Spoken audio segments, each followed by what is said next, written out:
Jangan lupa subscribe YouTube channel Metro TV News dan jangan lupa nyalakan notifikasinya.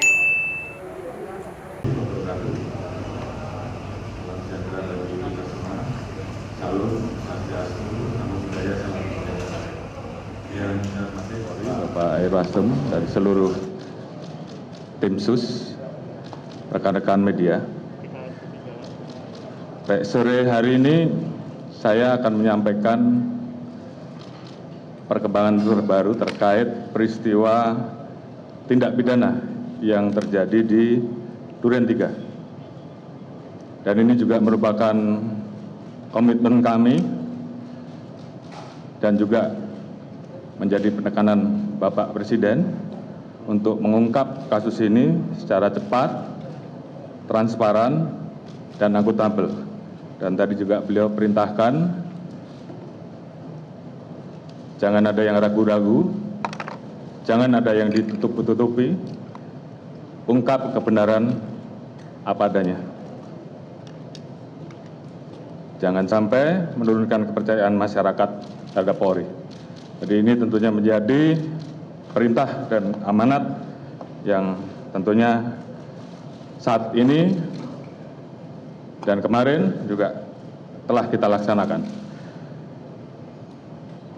Tim sus telah melakukan pendalaman terhadap laporan awal tindak menembak antara saudara J dan saudara RE di Duren 3 yang ditangani oleh Polres Metro Jakarta Selatan dan juga dilakukan pemeriksaan di Propampori dan juga Polda Metro, di mana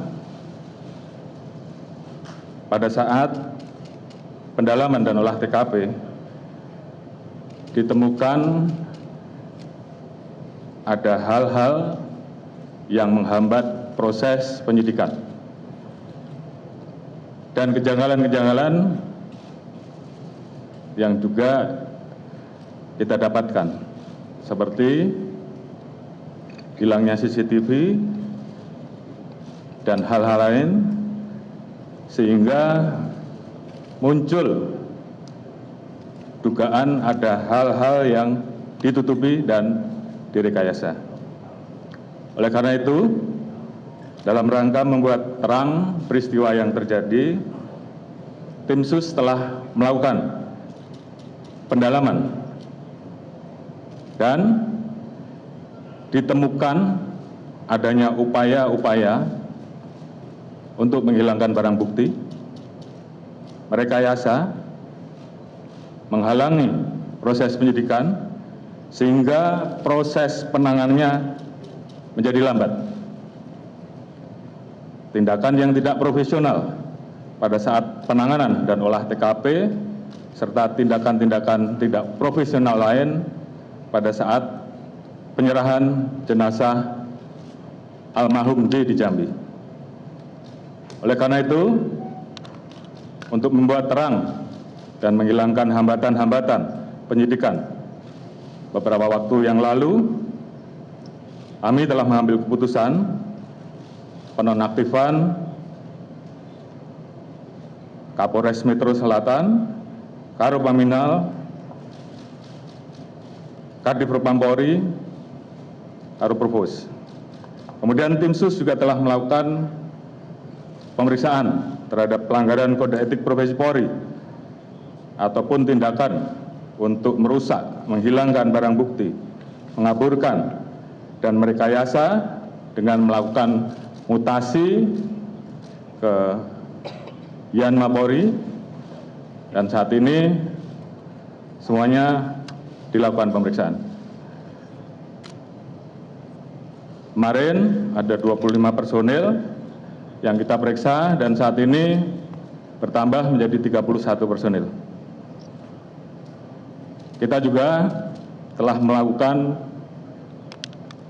penempatan khusus kepada 4 personil beberapa waktu yang lalu dan saat ini bertambah menjadi 11 personil Polri terdiri dari 1 bintang 2, 2 bintang 1, 2 kombes, 3 AKBP, 2 kompol, dan 1 AKP.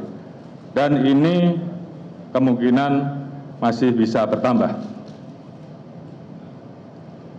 Selanjutnya, untuk menjaga transparansi dan akuntabilitas dalam penanganan kasus ini, kita telah melibatkan pihak-pihak eksternal seperti rekan-rekan di Komnas HAM yang saat ini masih terus bekerja, dan juga mitra kami di Kompolnas selaku pengawas kepolisian.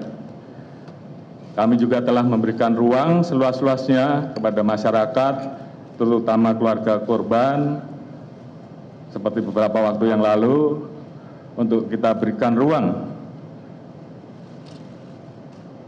otopsi ulang atau ekshumasi, dan juga melayani laporan polisi dari pihak korban. Dan tentunya ini adalah merupakan wujud transparansi yang kami lakukan. Alhamdulillah, saat ini tim SUS telah mendapatkan titik terang dengan melakukan proses-proses penanganan dan pemeriksaan secara saintifik dengan melibatkan kedokteran forensik, olah TKP, dengan melibatkan tim puslapor untuk menguji balistik, mengetahui perkenalan alur dan tembakan, pendalaman terhadap CCTV dan handphone oleh puslapor, biometrik identification oleh Pusinafis, serta tindakan lain yang tentunya bersifat ilmiah. Dan juga kami menemukan persesuaian dalam pemeriksaan yang telah kita lakukan terhadap saksi-saksi yang berada di TKP, termasuk saksi-saksi lain yang terkait, juga saudara RE, saudara RR, saudara KM, saudara AR, dan saudara P, dan saudara FS. Ditemukan perkembangan baru bahwa tidak ditemukan, saya ulangi, tidak ditemukan fakta peristiwa tembak menembak seperti yang dilaporkan.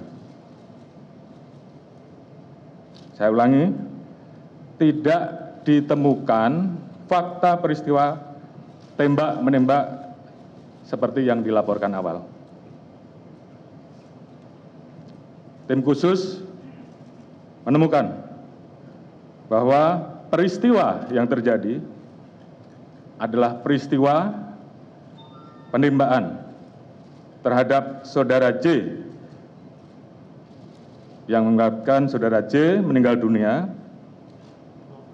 yang dilakukan oleh saudara RE atas perintah saudara FS.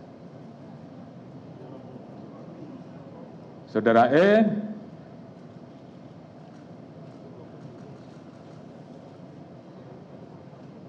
telah mengajukan GC, dan saat ini itu juga yang membuat peristiwa ini menjadi semakin terang. Kemudian, untuk membuat seolah-olah telah terjadi tembak-menembak,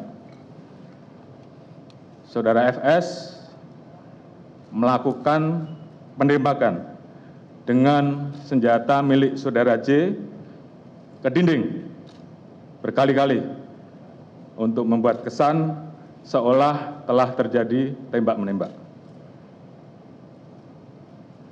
Terkait apakah saudara FS menyuruh ataupun terlibat langsung dalam penembakan, saat ini tim terus melakukan pendalaman terhadap saksi-saksi dan pihak-pihak yang terkait. Kemarin kita telah tetapkan 3 orang tersangka, yaitu saudara RE, saudara RR, dan saudara KM. Tadi pagi dilaksanakan gelar perkara dan tim sus telah memutuskan untuk menetapkan saudara FS sebagai tersangka. Saya ulangi, tim sus telah menetapkan saudara FS sebagai tersangka. Terkait dengan pasal apa yang disangkakan dan proses penyidikannya nanti akan dijelaskan secara khusus balik oleh Pak Kabar Eskrim selaku tim penyidik dan juga beberapa hal yang memang akan dijelaskan oleh Pak Irwasum sebagai ketua tim sus yang mengawali bagaimana proses ini menjadi terang benderang. Kemudian motif atau pemicu terjadinya peristiwa penembakan tersebut saat ini tentunya sedang dilakukan pemeriksaan dan pendalaman terhadap saksi-saksi termasuk terhadap Ibu VC.